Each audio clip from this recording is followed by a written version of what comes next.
Is there a little chance you might like me?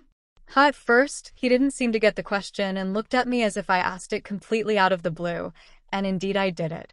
Then he went on after an awkward silence filled the space between us, creating some sort of divide. I desperately hoped the bell would ring soon to avoid the problem I had created myself. At least to get some more time to think about a way to deal with it. Because no, there was no turning back.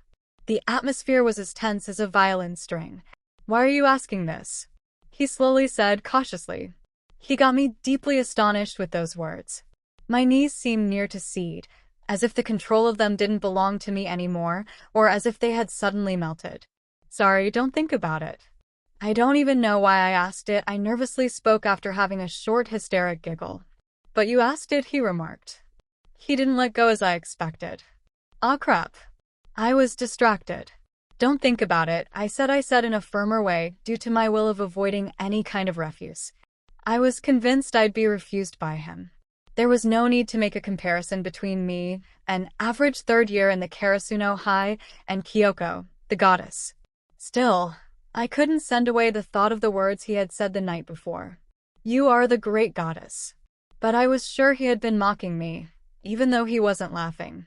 I thought I was a horrible person, to be honest. I allowed the crush I had on Nishinoya to weaken the bond of friendship I had with Kyoko.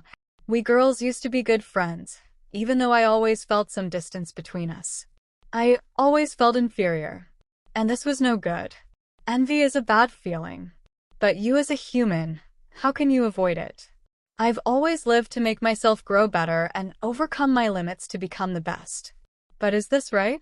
I'm going to answer, he seriously said. I was scared by him when he was serious. I had heard that when he once got really angry, the male volleyball club menaced to crash into pieces. The guardian deity had once turned into the destroyer demon.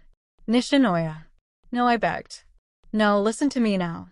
I owe you an answer. I was thinking I owed you an explanation, but actually I didn't expect it to be needed so soon.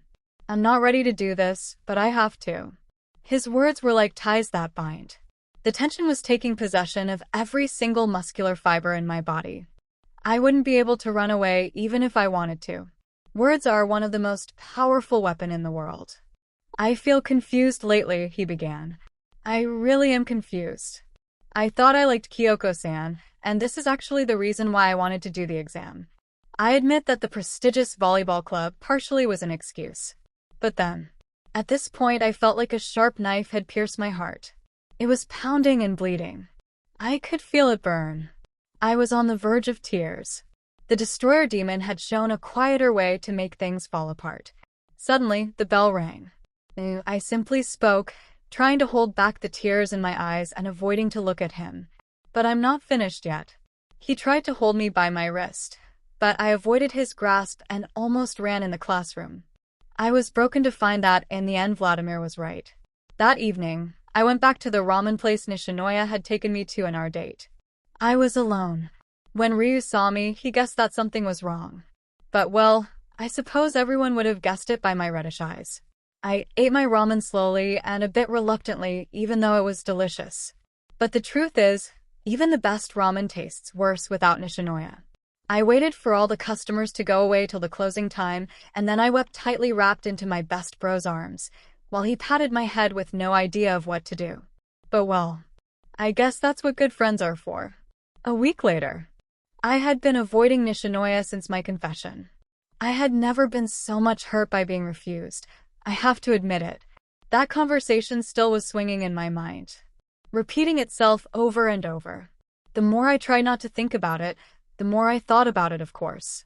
Ryu, as the kind person he was despite his always misunderstood looks, ate lunch with me every day and spent less time with his male friends and teammates to be with me.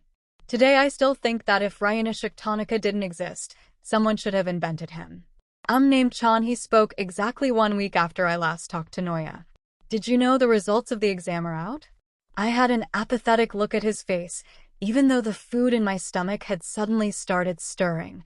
My helpless attitude caused him to bring one hand to his forehead. Later, I would have found out I reminded him the Nakoma setter that time. I suppose you want to know about it, he forced himself to smile. Then he laughed. I didn't pass it, of course. I hummed. What? You don't look surprised at all. He started acting flamboyant, making dramatic gestures and pretending to cry. You should show a bit of sorrow for your best bro. Be kind with him. He's got a sensible heart under this armor, you know. Sorry. I distractedly spoke with icy cold words and Nishinoya,